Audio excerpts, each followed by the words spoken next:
The Simpson family is turned into dishes. A waiter serves a Homer-style vegetable salad. Then comes a bowl of soup with Lisa's face printed on it. After finishing the soup, a spaghetti Marge appears. The last dish is a steak shaped like Bart. After eating the steak, there's a Maggie-style dessert. One day, Homer goes to the bank to withdraw money, but the bank doesn't allow food inside. So Homer hides the candy in his pocket and walks into the bank. He's got a gun! People are scared. They think Homer is there to rob the bank. Homer tries to explain, but his mouth is stuck to the candy. His candy apple is also stuck in his pocket, and he can't get it out. Finally, the security guard uses a taser to subdue Homer. The guard finds the candy apple in Homer's pocket. Clearly he's saying wants to be tasered again. Because Homer caused a panic at the bank, he is sentenced to 100 hours of community service. Homer would rather go to jail than do community work. I want to go to jail! Free food! Teardrop tattoos! Library books that come to you! Homer is forced to participate in community service. Chief Wiggum is assigned to supervise their work. The community service detail. You people make me sick. When Wiggum sees that Homer brought a sandwich, his attitude changes immediately. Wiggum says he can only eat sandwiches on his birthday when he dresses up as a dog. Homer, hearing this, takes out a sandwich and gives it to him. To thank Homer, Wiggum arranges tough work for the other criminals, while Homer only has to eat and chat with him. The two have a great time chatting. Wiggum even shows Homer his underwear. After community service, Wiggum wants to invite Homer out for dinner. Okay. He takes Homer to a police-only restaurant. Wiggum says the food here is very clean because the chefs here are all reformed criminals.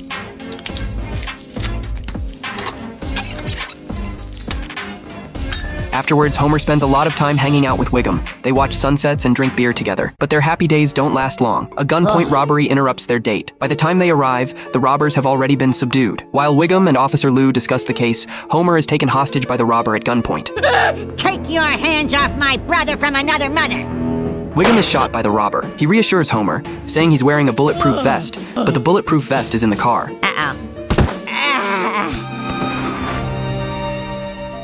Wiggum is seriously injured and falls into a coma. Homer stays by his side, playing cards with him and looking at pictures of underwear together. 1 week later, Homer looks very haggard. You said our friendship was special.